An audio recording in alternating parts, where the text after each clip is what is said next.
एक समय शहर से कुछ ही दूरी पर एक मंदिर का निर्माण किया जा रहा था।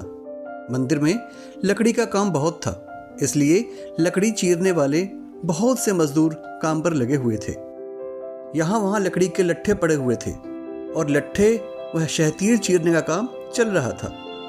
सारे मजदूरों को दोपहर का भोजन करने के लिए शहर जाना पड़ता था, इसलिए दोपहर के समय 1 घंटे तक वहाँ कोई नहीं होता था। एक दिन खाने का समय हुआ तो सारे मजदूर काम छोड़कर चल दिए। एक लट्ठा आधा चिरा रह गया था। आधे चिरे लट्ठे में मजदूर लकड़ी का कीला फंसाकर चले गए। ऐसा करने से दोबारा आरी घुसाने में आसानी रहती है। तभी वहाँ बंदरों का एक दल उछलता कूदता आया। उनमें एक शरारती बंदर भी था जो बिना मतलब चीज़ों से छेड़छाड़ करता रहता था।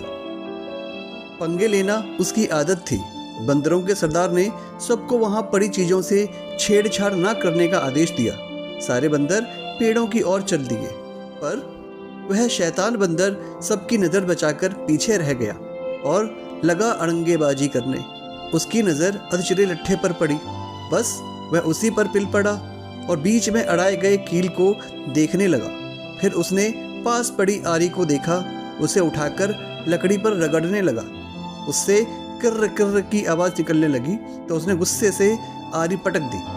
उन बंदरों की भाषा में किर्र किर्र का अर्थ निकट्ठू था। वह दोबारा लट्ठे के बीच में फंसे कीले को देखने लगा। उसके दिमाग में कौतूहल होने लगा कि इस कीले को लट्ठे के बीच में से निकाल दिया जाए तो क्या होगा।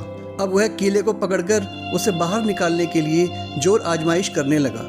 लट्ठे के बीच फंसाया गया कीला तो 2 पार्टों के बीच बहुत मजबूती से जकड़ा गया होता है, क्योंकि लट्ठे के 2 पार्ट बहुत मजबूत स्प्रिंग वाले क्लिप की तरह उसे दबाए रहते हैं। बंदर खूब जोर लगाकर उसे हिलाने की कोशिश करने लगा। कीला जोर लगाने पर हिलने व खिसकने लगा तो बंदर अपनी शक्ति पर बहुत खुश हुआ। वह और जोर से खौं खौं करता कीला सरकाने लगा। इस धींगा मुश्ती के बीच बंदर की पूंछ 2 पार्टों के बीच आ गई थी, जिसका उसे पता ही नहीं लगा। उसने उत्साहित होकर एक जोरदार झटका मारा और जैसे ही कीला बाहर खिंचा, लट्ठे के 2 चिरे भाग फटाक से क्लिप की तरह जुड़ गए और बीच में फंस गई बंदर की पूंछ। बंदर चिल्ला उठा। तभी मजदूर वहां लौटे। उन्हें देखते ही बंदर ने भागने के लिए जोर लगाया तो उसकी पूंछ टूट गई। वह चीखता हुआ टूटी पूंछ लेकर भागा। इसलिए कहते हैं ना, जिसका काम उसी को साजे और करे तो डंका बाजे। तो दोस्तों, कैसी लगी ये कहानी?